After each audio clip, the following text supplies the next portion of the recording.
Some say the best video review is the one you never need to watch. I say the best video review is one you only have to watch once. That's how Dad did it, that's how America does it, and it's worked out well so far. Welcome to Iron Man.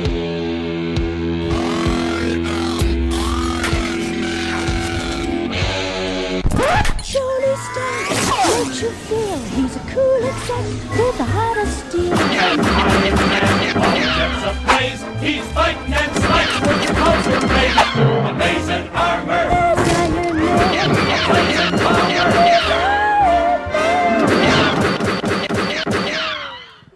Well, enough funny business, everybody. It's me, Greg Miller from the IGN PlayStation team, here to talk to you about Iron Man on the PlayStation 3, Xbox 360, PSP, PS2, and Wii. Let's kick it off with the PlayStation 3, Xbox 360 version.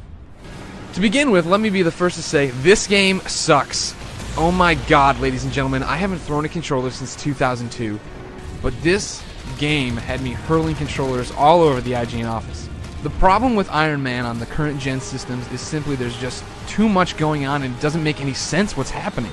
Every mission is preceded by a cutscene that looks like garbage, even though Robert Downey Jr. and Terrence Howard do show up to reprise their roles from the film, but it looks terrible, it doesn't sound good, you can tell they're phoning in performances.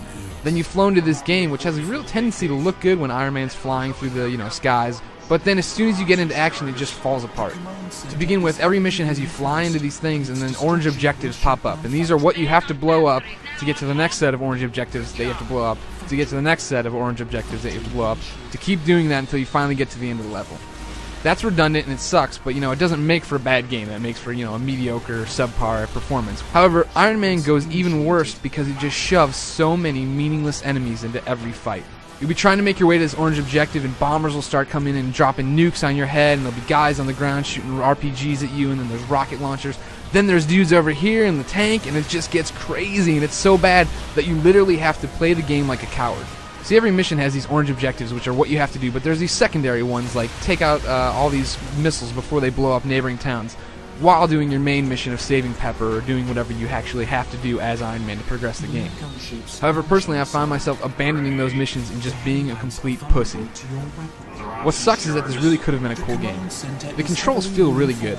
So you can fly around and crisscross and be Iron Man, and it doesn't feel like, oh, I'm going to run into an invisible wall here, I'm going to get told to go backwards.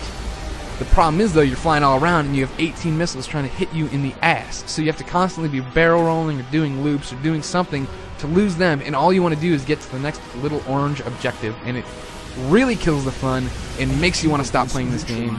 And I mean, it hurts to say that, to say that I'm happy to be done with it, because there was really glimmers of hope in here. There's a whole bunch of different armors you can unlock.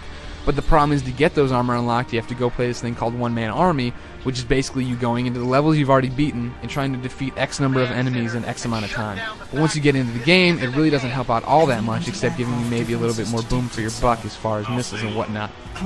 It does not feel like I'm a superhero. It feels like I'm a lame ass in a suit.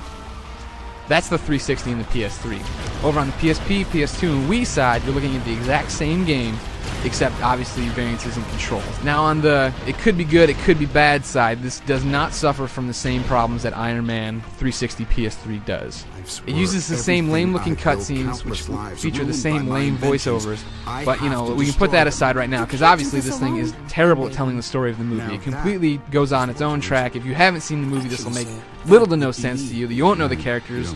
However, on the Wii, PS2, PSP side, the gameplay is completely different. You have your different levels, although they are, since they're using the same cutscenes, they are somewhat different in terms of what you'll be seeing and what you'll be doing. The problem is here that the levels are just horribly generic. Lots of times it's just big old boxes, really plain textures, which look alright on the PSP, but when you put them onto a big screen with your PS2 or Wii, they really look terrible.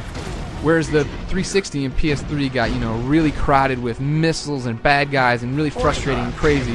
PSP SKU, PS2, whatever you want to call it, is super simple. You can just steamroll through this thing without any sweat. I played it pretty much all at the laundromat, which, granted, I couldn't take my Wii to the laundromat, but you get the idea. This game is the same thing, so it's kind of short. If you are dead set on getting an Iron Man, get one of these. Do not get PS3 or 360, but, it still wasn't this great gaming experience. So let's break it down. Overall, Iron Man the video game, epic fail. PS3, 360, please avoid. I know people like achievements and people like playing things on their PS3. Avoid if you can. PSP, Wii, PS2, not great games, not terrible games. If you desperately need to try to be Iron Man, have at it. So that's the video review for Iron Man. I hope you enjoyed it. I know it's early to talk about sequels, but if Sega's planning an Iron Man 2, I am available for all mocap work. And until then, you should probably just check out IGN for the full written review. Thanks, guys.